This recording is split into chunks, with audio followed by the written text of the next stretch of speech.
오늘 말씀의 제목은 하나님께서 우리에게 법을 주셨다. 하나님께서 우리에게 법을 주셨다라는 제목으로 하나님 말씀 나누고자 합니다. 영국 식민지 시절에 인도 델리 지방에서는 코브라로 인한 인명피해가 극심했다고 합니다. 하루에도 수십 명에서 많게는 연간 수만 명의 사람들이 코브라에 물려서 목숨을 잃는 사건들이 빈번하게 발생하게 되자 당시 인도를 차지하고 있었던 영국 정부는 이걸 국가적으로 코브라 개체수를 조절해야 할 필요성을 느낍니다. 그래서 일명 코브라에 대한 코브라 포상금법을 제정하게 됩니다. 그래서 이 코브라를 잡아오면 그 마리수에 맞게 포상금을 지급하는 제도를 통해서 만연한 코브라의 개체수를 조절하고자 시도를 했던 거예요. 하지만 시간이 지나서 이 법이 시행되고 있는 와중에 이 법은 왜곡되고 변질되기 시작합니다. 사람들은 포상금 자체를 받기 위해서, 그러니까 코브라를 잡기 위해서가 아니고 포상금을 받기 위해서 일부러 코브라를 사육하기 시작합니다. 결과적으로 이 정부는 이 법안을 폐기하게 됩니다. 그리고 아무 쓸모 없어진 코브라를 사육했던 사람들은 그것을 다 방생하기 시작했습니다. 결과적으로 코브라 개체수를 크게 증가시킨 잘못된 법 적용의 사례로 실패로 얘기되고 있습니다. 이와 유사한 법이 또 하나 있습니다. 1920년에서 1933년까지 미국에서 시행되었던 금주법이 이와 비슷한데요. 당시 술에 의해서 여러 가지 강력범죄가 많이 일어나고 또한 가정이 파괴되는 모습을 보다 보니까 제 생각에는 당시 청교도적인 문화를 가지고 있었던 미국에서 술을 금함을 통해서 그들의 어떤 문화적인 상황을 훨씬 더 건전하게 만들고자 하는 정치인의 의도가 있었던 것 같아요. 하지만 결과적으로 이 법도 그 제정 의도와 상관없이 변질되고 왜곡되기 시작합니다. 술 제조 그리고 술 판매에 대한 이 금지 법안이 통과가 되자 오히려 밀매를 통해서 술을 구하려고 하는 사람들이 더 많이 늘어나게 됐고요. 또 여기에 많은 사람들이 돈이 몰리다 보니까 각종 범죄 조직이 더 많이 성행하게 되고 각종 강력범죄가 이로 말미암아 더 많이 생기게 되었다라는 겁니다. 이 역시 법의 의도와 상관없이 법의 시행의 실패로 대표적으로 꼽히고 있습니다. 인도에서의 이 코브라 포상금법이나 또 미국에서의 이 금주법 모두가 다 이 법에 제정된 의도와 다르게 시행될 경우 나타나는 그 부작용을 여실히 우리에게 보여주고 있죠. 오늘 우리가 읽은 구약성경 이 본문 말씀도 법에 대한 내용을 다루고 있습니다. 너무나도 유명한 본문이죠. 하나님께서 이스라엘 백성들을 만나시고 그 이스라엘 백성들에게 법을 주시는 장면이 담겨져 있습니다. 이 내용 가운데 우선 저희가 기억해야 할 내용이 한 가지가 있습니다.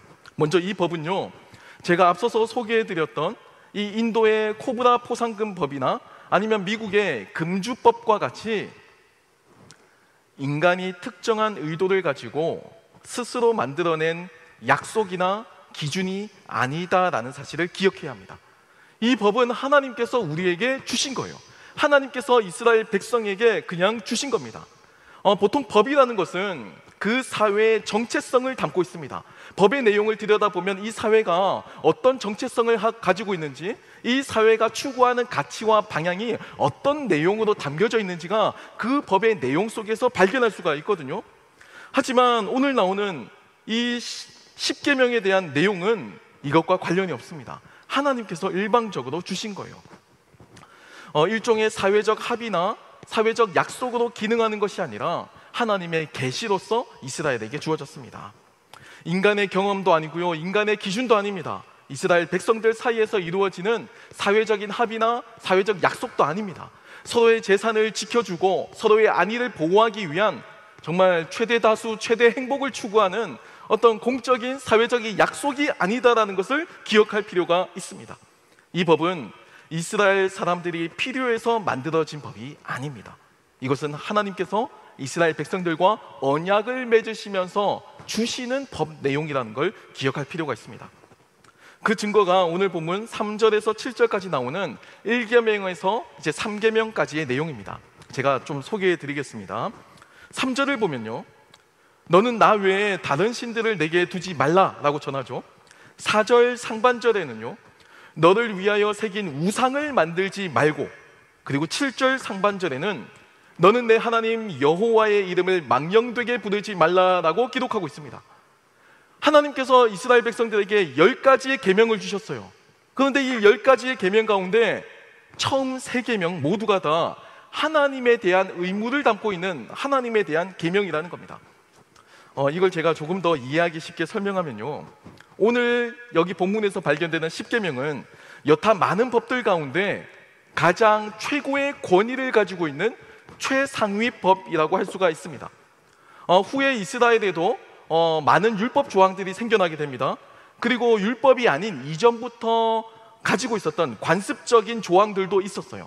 예를 들면 고대 근동사회에는 나그네를 접대하는 문화가 있었습니다. 통용되는 가치였고 그게 미덕이었어요. 나그네를 내쫓거나 환대하지 않는 경우 그건 그 사회에서 그 사회 구성원으로서의 존중과 존대를 받지 못함을 의미했습니다. 법은 아니었죠. 율법도 아니에요. 하지만 그게 그 당시 고대 근동의 문화였어요. 또는 형수 취수 제도도 마찬가지입니다. 형이 죽게 되면 형의 아내와 형의 자녀들에 대한 부양할 수 있는 의무가 동생에게도 넘어오는 겁니다. 고대 근동에만 있었던 독특한 풍습이에요. 당시 가부장적 사회에서 남성이 모든 권한을 가지고 있었을 때 남성을 잃은 미망인, 아버지가 없는 자녀, 그 사회에서 그야말로 극빈층으로 전락하는 것을 의미했거든요. 그래서 사회적인 합의와 약속을 가지게 된 겁니다. 혈연 관계에 있는 사람이 그 가족에 대한 생계를 책임져야 한다. 우리가 룻기에서 보아스와 룻의 만남을 통해 이 제도의 흔적을 발견할 수가 있죠. 또 장자 승계 제도도 마찬가지입니다. 여타 많은 문화권에서 장자에 대한 승계를 많이 강조하고 있지만 고대 근동에서도 장자가 우선적으로 그 가문을 대표한다라는 이 풍습이 통용되고 있었습니다. 율법이 아니에요. 법이 아닙니다. 하지만 그 관습 속에 조항으로서 작용하고 있었다라는 겁니다. 하지만 이타 많은 이 조항들이 있었지만 이 모두 10계명 아래에 위치하고 있다는 걸 우린 기억해야 합니다. 마치 우리나라의 헌법과도 똑같아요. 우리나라에는 형법도 있죠. 민법도 있습니다. 여러 법들이 있어요. 하지만 모두 그 최상위에 있는 헌법을 거스를 수 없습니다. 그래서 헌법에 대한 최종적인 판단을 하기 위해 헌법재판소가 있잖아요. 어떤 법이라도 헌법의 결론과 해석에 상충되는 결론을 낼 수가 없어요. 무조건 헌법이 최고의 권위를 가지게 되는 겁니다.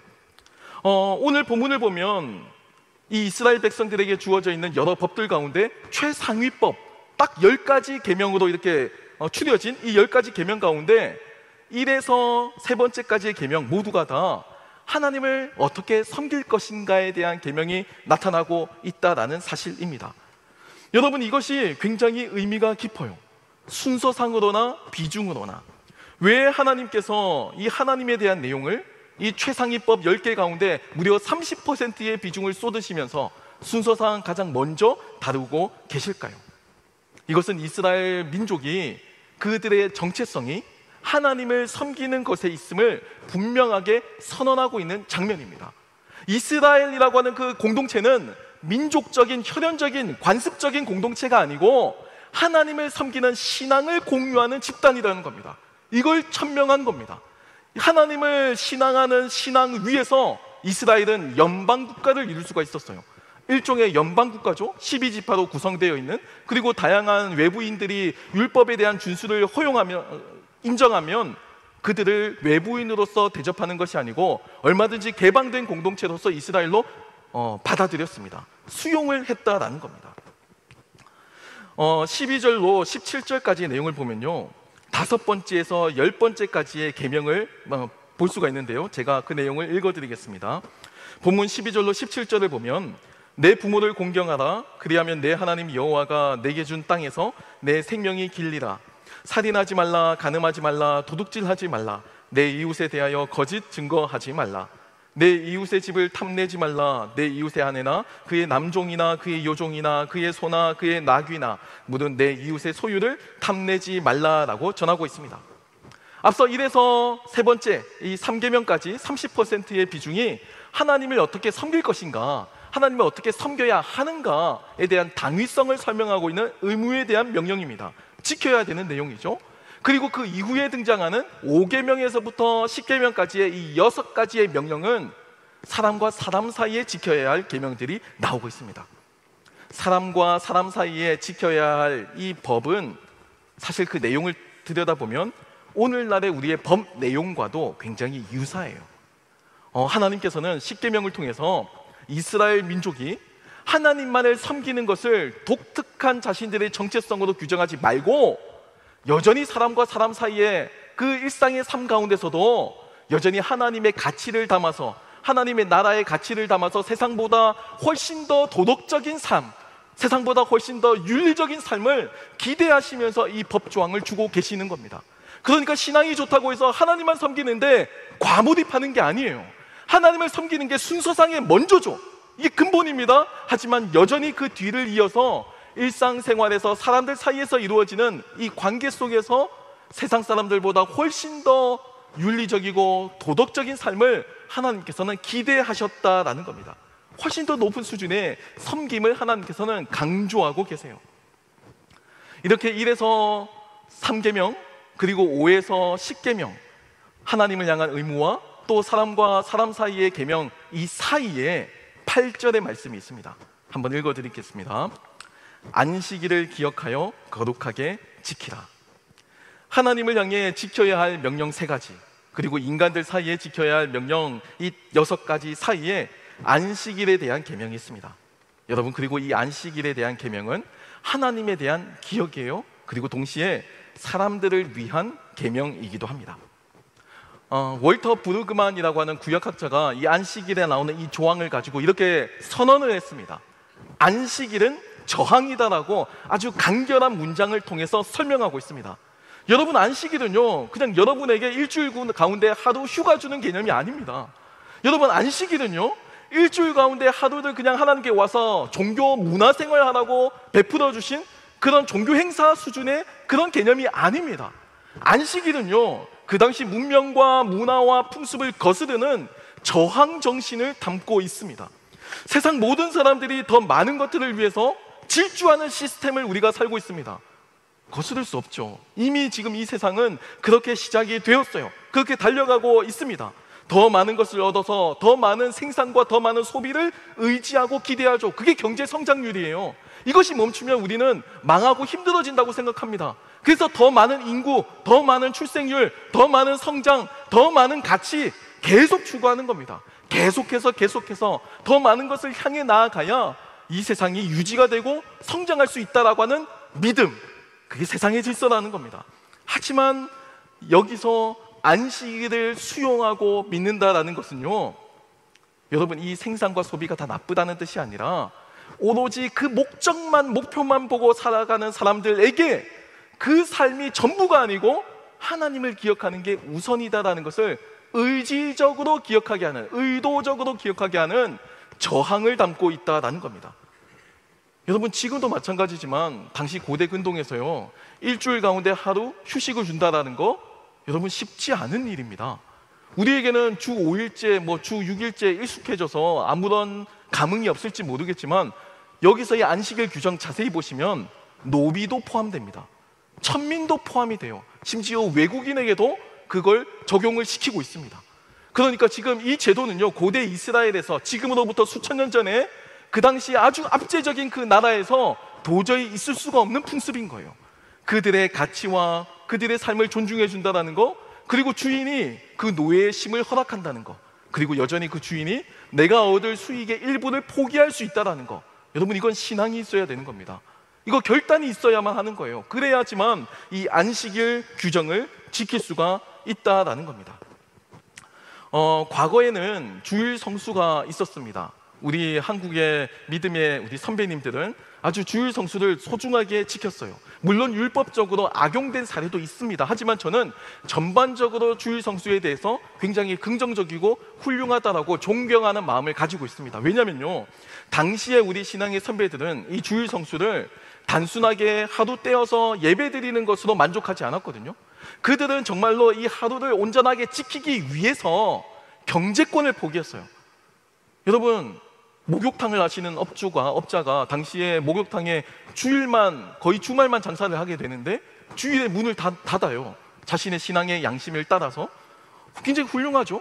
뭐 율법적으로 해석해서 비판할 수도 있겠지만 저는 그 사람의 숭고한 결단과 판단을 비판할 수는 없다고 생각합니다. 하나님 앞에서 자신이 드린 결단이고 순종인 거예요. 아주 훌륭한 겁니다. 공부도 마찬가지예요. 학생들도 고3이어도 주일에는 공부를 하지 않았어요. 여러분, 이게 우리가 율법적으로 해석하면 그냥 주일에는 공부 안 하고 노는 날, 주일에는 문 닫고 가게 문 닫고 노는 날 생각할지 모르겠지만, 사실 이 안식일 규정을 조금 더 들여다보면 이 의미는요, 내 생업보다 하나님을 섬기고 하나님과의 만나고 하나님을 섬기는 일에 더 집중하라는 그 의미와 취지가 담겨져 있습니다. 그러니까 단순하게 가게 문을 닫고 쉬는 것이 아니고 가게 문을 닫고 내가 교회에 더 집중하는 겁니다. 오늘은 하나님과의 만남에 집중하는 거예요. 그래야 내 6일이 하나님과의 신앙의 힘으로 버틸 수가 있으니까 그 힘을 의지하기 위해서 주일 성수라는 가치를 지켰다라는 겁니다. 학업도 마찬가지입니다. 공부해야죠. 중요합니다. 그런데 공부를 멈추고 노는 것이 아니고 그때만큼은 그래도 내가 바쁜 고3이지만 교회에 와서 예배에 집중하겠다고, 그리고 교회에 와서 하나님을 섬기겠다고, 여전히 나는 어리지만 그래도 나의 헌신의 가치가, 헌신의 노력의 여지가 이 교회 공동체 가운데 필요하다는 것을 순종하고 실천했던 가치를 담아냈다라는 겁니다. 여러분, 우리의 신앙은 이 세상을 향한 저항의 의미가 있습니다. 저는 단순히 안식일을 지키느냐 안 지키느냐, 뭐 주일 성수를 하느냐 안 하느냐를 이야기하는 것이 아니고요, 우리의 신앙의 근본 속에 있는 이 저항이 담겨져 있는가에 대한 질문을 던지고 있는 거예요. 여러분, 구약 성경에서 이 안식일 규정은 굉장히 여러 가지로 적용되었습니다. 구약 시대에는 대제국이 다스리는 지배 질서가 있었거든요. 근데 이스라엘의 왕들에게 요청되는 딱 하나는요, 이 지배 질서에 대한 저항이었습니다. 하나님의 명령이에요. 당시의 대제국을 가늠하는 그 국력의 기준은 군사력입니다. 특별히 군마, 병거들이었어요. 그런데요, 이스라엘 백성들은 가나안을 공격하게 되었을 때 병거를 얻게 되면 하나님께서 어김없이 말씀하십니다. 병마의 힘줄을 끊으라 라고 이야기해요.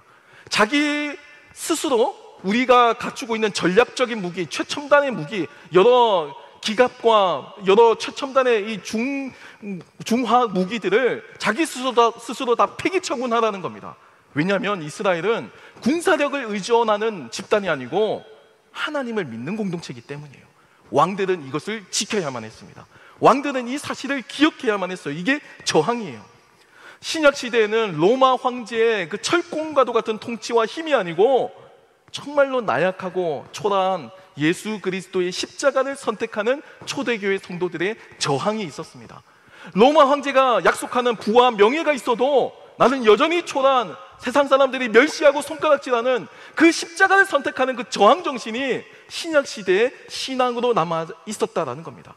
여러분, 이 저항 정신이 안식일을 지나 오늘날 주님께서 부활하신 이후에 우리는 그 의미를 주일로 지키고 있습니다.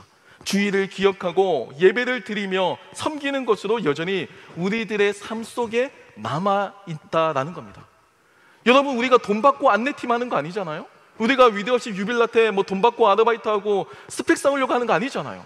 하나님을 섬기고자 하는 그 이유, 내가 6일간의 삶을 열심히 살고 하루만큼은 하나님을 기억하기 위해서, 내 삶을 하나님께 집중하기 위해서 내 삶을 드리고자 하는 저항, 그 저항의 의미가 이 안식일 준수 규정 가운데 담겨져 있다라는 겁니다. 시간을 드리고 헌신을 드리고 물질을 드려요. 세상의 저항에서 내 삶의 주인이 하나님이십니다. 내 삶의 주인이 돈이 아니고 내 삶의 주인이 사회적 지위가 아니고 여전히 하나님이십니다라고 하는 그 선언이 이 주일 성수 가운데 여전히 담겨져 있다는 겁니다. 여러분, 이게 예배예요. 하지만 우리는 여기서 질문해야 합니다. 여러분, 왜 하나님께서는 구체적으로 10가지 계명을 주셨을까요? 초반에 제가 말씀드렸지만 이 10계명은 인간들 사이에서 필요에 따라서 사회적인 어떤 합의나 약속을 통해서 생겨난 것이 아닙니다. 그런데 왜 하나님께서는 구체적으로 하지 말라라고 하는 계명, 그리고 반드시 지켜야 한다라고 하는 계명, 이 계명을 구체적으로 명시해서 10가지를 열거하고 계실까요? 여러분, 혹시 법학을 공부하신 분들이 계실지 모르겠습니다. 법학을 공부하신 분들은 아실 거예요. 법을 공부한다는 것은요, 단순하게 법 내용을 내가 공부하거나 법 내용을 내가 외운다는 뜻이 아닙니다. 중요한 건 법리예요. 법리를 따지는 것이 사실 법조인으로서 내가 가지고 있는 전문성이거든요. 그냥 단순하게 암기하고 알고 있는 것은 별 쓸모가 없어요. 내가 이걸 어떻게 적용하고 어떻게 해석해내느냐가 내가 가지고 있는 전문적인 능력이 되는 겁니다. 법리를 따지기 위해서는요, 여러분 반드시 법을 위반한 사례를 공부해야 합니다. 그러니까 법을 공부한다는 말은 아이러니하게도 위법을 공부한다는 말과 똑같다라는 것을 기억해야 돼요. 여러분, 의학도 마찬가지입니다. 사람을 살리기 위한 의학에서 다루는 주제가 뭐죠? 주 개념이 뭐죠? 사람을 죽이는 질병이에요. 질병을 공부해서 이것을 치료하고자 하는 것이 의학의 목적입니다. 그러니까 의학을 공부한다는 말은 아이러니하게도 질병을 공부한다라는 말과 동일하다라는 걸 기억해야 돼요. 여러분, 오늘 십계명도 마찬가지입니다. 하나님께서 우리에게 이 십계명을 구체적으로 주신 이유, 저는 이렇게 생각해요. 저는 그만큼 이스라엘 백성들의 삶이 이 하나님께서 주신 십계명의 내용과 정반대의 삶을 살았다라고 저는 추측합니다. 당시 이스라엘뿐만 아니라 모든 세상 사람들이 어떻게 살았는지 그 당시의 사회적인 모습을 들여다보기 위해서는 저는 이 십계명의 내용을 더 주의 깊게 연구할 필요가 있다고 저는 생각해요. 이스라엘 백성들의 민낯을 보여주는 거울로서 기능한다라고 저는 봅니다. 온 세상이 하나님 외에 수많은 신들을 믿고 따르고 있습니다. 그리고 실제로 지배받고 있었어요. 문명, 관습, 문화, 경제, 국방 전 영역에 다양한 종류의 신들이 존재했고요, 실제로 이스라엘 백성들은 그들의 지배를 받고 있었습니다. 여전히 십계명을 받기 전에 애굽 사회에서는 애굽의 그 문화권 속에 노출되어 있었잖아요. 하나님의 형상대로 지음받은 인간이 스스로 자신의 그 권리를 내려놓고 자기가 만든 그 실체 없는 신에 종속되어서 복종하며 살고 있는, 지배당하며 노예처럼 살고 있었다라는 겁니다. 여러분, 이게 지금 우리가 볼 때는 어리석은 일이고 우상숭배하는 일이다라고 생각할지 모르겠지만 당시 수천 년 전 고대근동에서 상식입니다. 고대근동에서 과학이었어요. 그래서 하나님께서는 너희는 하나님 외에 다른 신들을 두지 말라라고 엄히 권면하시는 겁니다.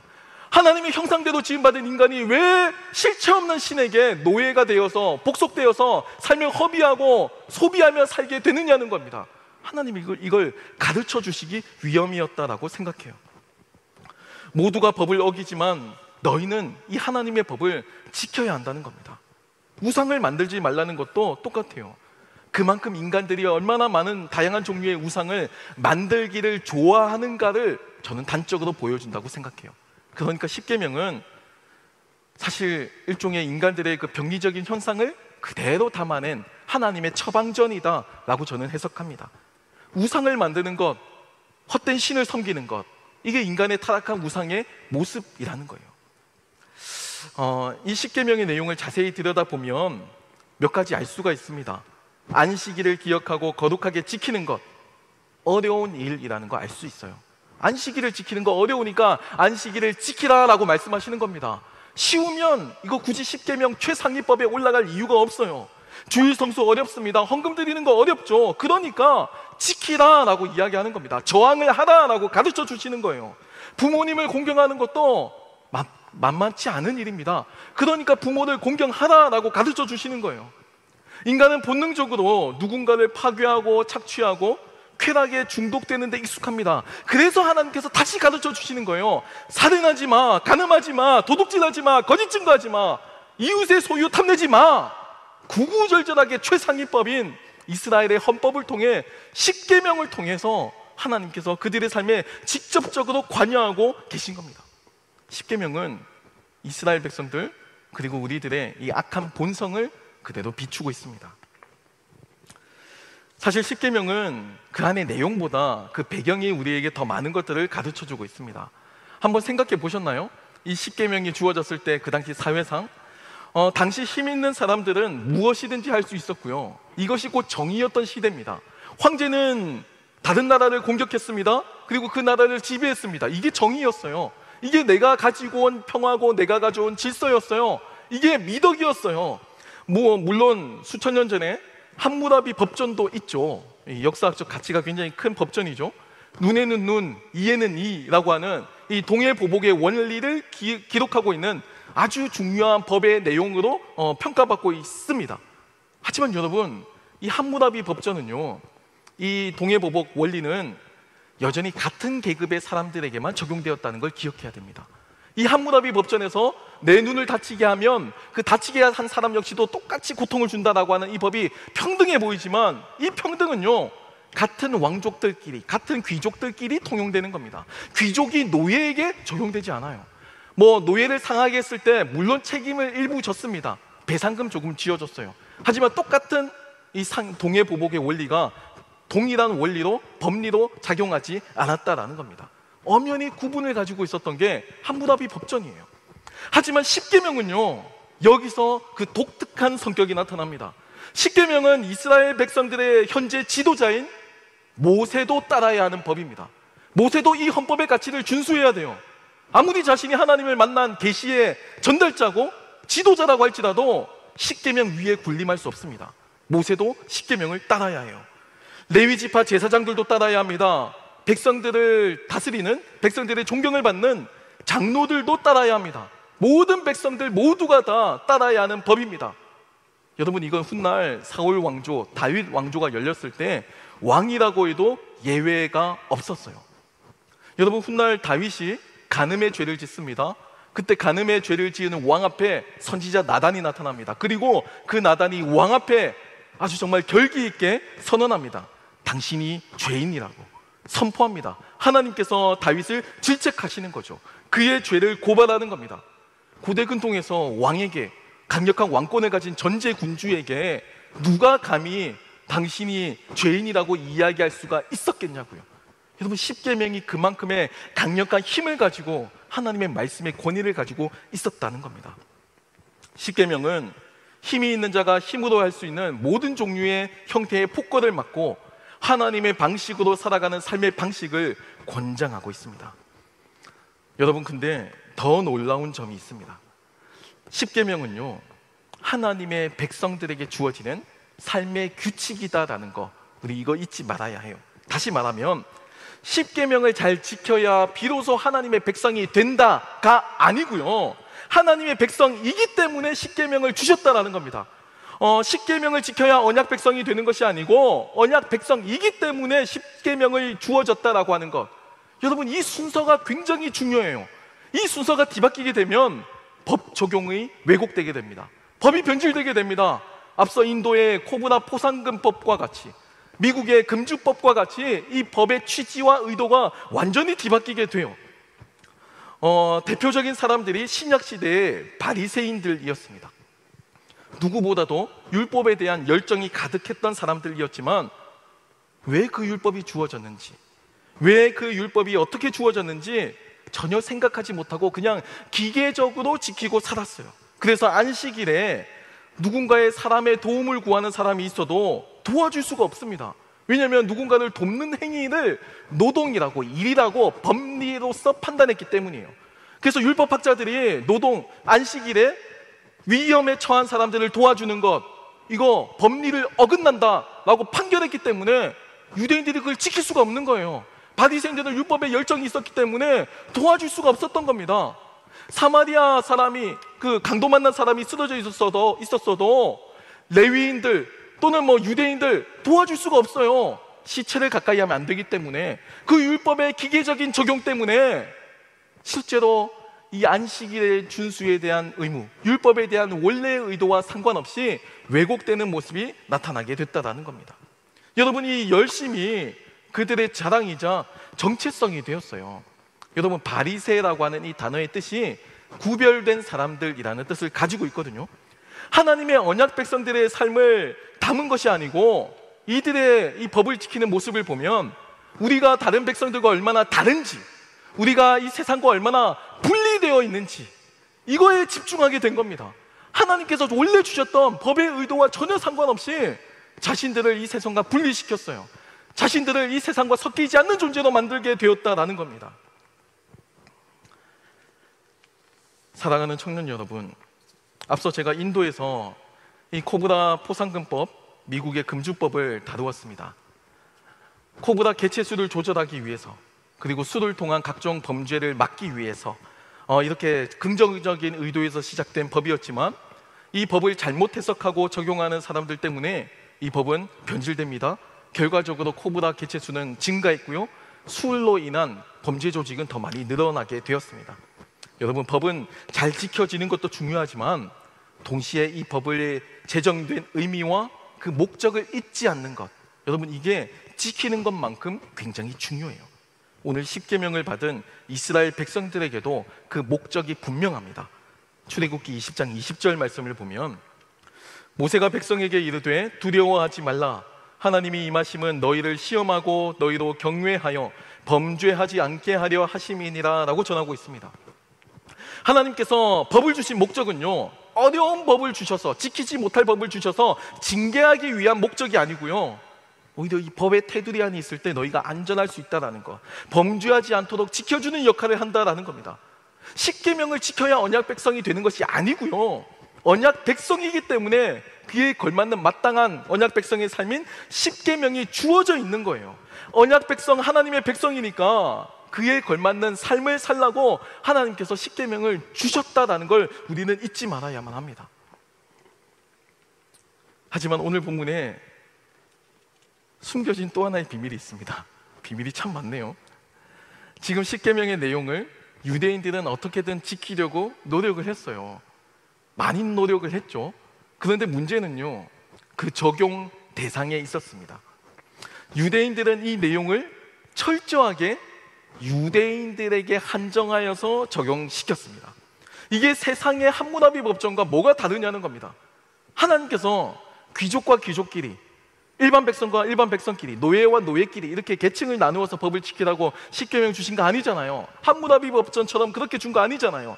하나님은 이 세상에 없고 이 세상과 구별된 정말 단 하나의 하나님의 그 마음을 담은 법을 주셨는데, 이스라엘 백성들은 이것을 자신들만의 자랑으로 우리가 구별되었다, 바리새라고 주장하면서 세상에 속한 법으로 전락시켜 버렸습니다.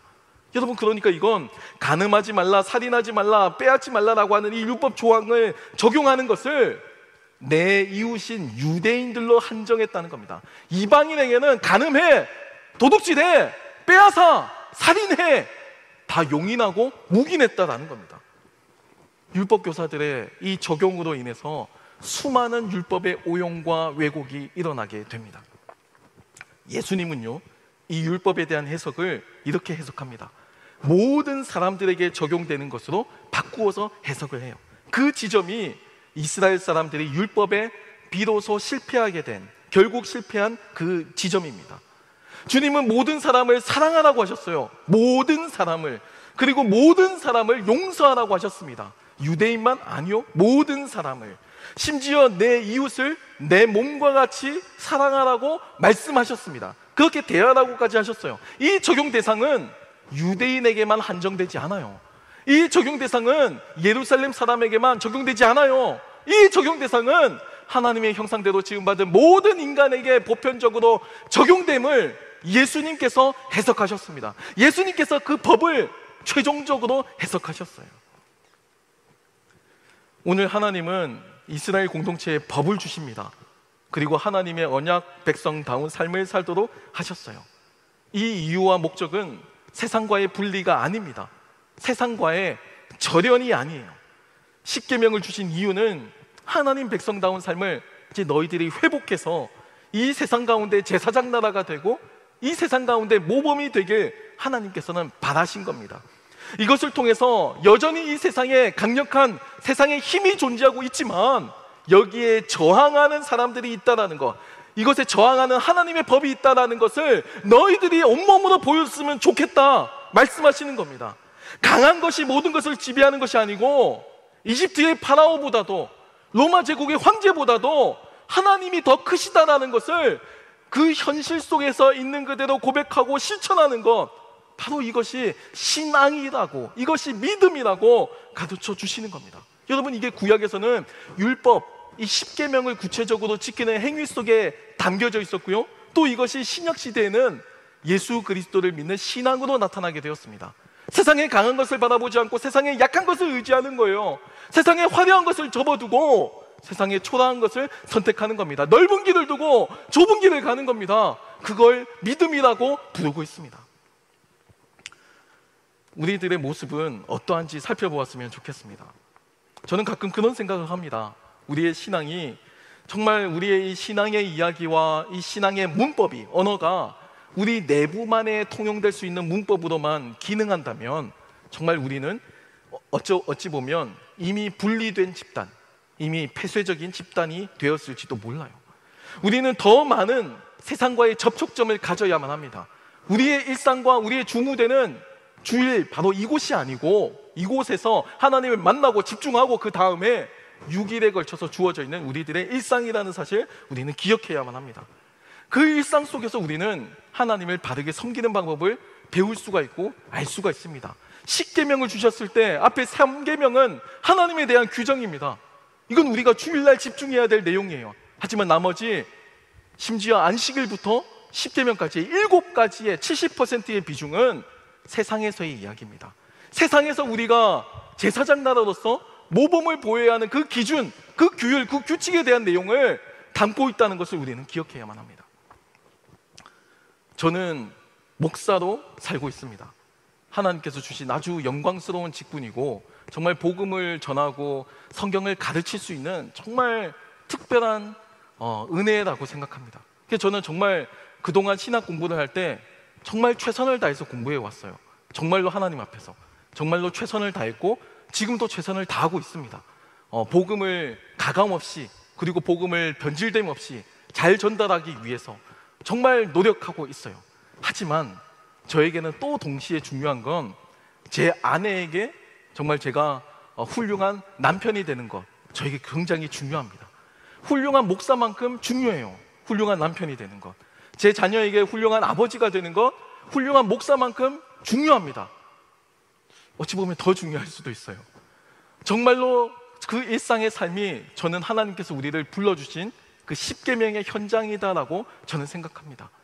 여러분, 우리의 경건과 거룩은 여기서 완성되지 않습니다. 우리의 경건과 거룩은 세상 속에서 성취가 됨을 기억해야만 합니다. 주일은 하나님께 집중하세요. 예배를 세우고 하나님을 섬기는 일에 집중하세요. 그게 안식일 준수의 오늘날의 실천입니다. 그걸 반드시 지키고 그 다음에는 일상에 나가서 하나님에 대한 신앙의 고백을 담아 일상 속에서 모범이 되세요. 제사장 나라가 되세요. 그래서 분리되지 마세요. 제사장 그 바리새인들처럼 스스로 구별된 사람들이라고 엉뚱하게 법을 적용하고 그렇게 인도의 코브라법처럼 미국의 금주법처럼 잘못 생각하고 살지 않는 저와 여러분이 되길 축복합니다.